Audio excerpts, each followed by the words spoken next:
Question 5. Before their entrance into Canaan, what instruction did Moses give Israel concerning these things? Answer. When thou art come into the land, which the Lord thy God gives thee, thou shalt not learn to do after the abominations of those nations. There shall not be found among you anyone that makes his son or his daughter to pass through the fire, or that uses divination, or an observer of times, or an enchanter, or a witch, or a charmer, or a consultant with familiar spirits, or a wizard, or a necromancer. For all that do these things are an abomination unto the Lord. And, because of these abominations the Lord thy God does drive them out from before thee. Thou shalt be perfect with the Lord thy God.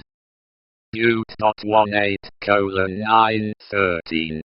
Not those who consult or have to do with mediums or any who profess to receive instruction or communications from the spirits of the dead, disregard this plain instruction, and place themselves upon the enemy's ground. Ever since Satan told that first lie in Eden, when he denied that death would be the result of sin, in the very face of death itself, he, working upon man's natural dread of death and upon his distress at the thought of being separated from loved ones, has been endeavoring to persuade men to believe that the dead are not dead, and that men do not die.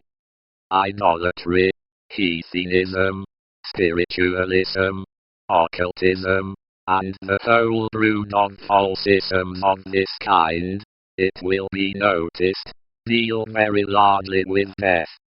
This, of itself, indicates their origin, and should be a warning to all to let them alone, to have nothing whatever to do with them. They are from beneath, and not from above. However promising or pleasing they may be at first, they are downward and destructive in their tendency, and ultimately lead away from God, into unbelief of His word, and into sin.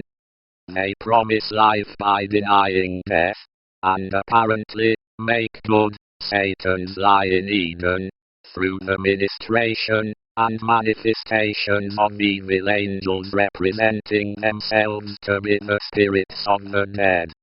In a sermon on spiritualism and imposture, Rev. Witt Talmage said, "Spiritualism takes advantage of those who are weak and morbid with trouble. We lose a friend.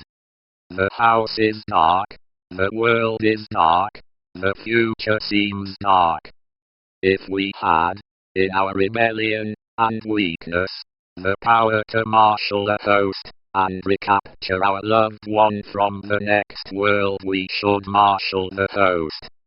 Spiritualism comes in at that moment, when we are all worn out by watching all worn out, body, mind, and soul, and says, 'Now I will open that door. You shall hear the voices. Take your places around the table. All be quiet now.' I denounce spiritualism, because it takes advantage of people when they are weak, and worn out, and morbid under life's bereavements and sorrows. If spiritualism had full sway, it would turn the world into a pandemonium of carnality. It is an unclean and an adulterous religion.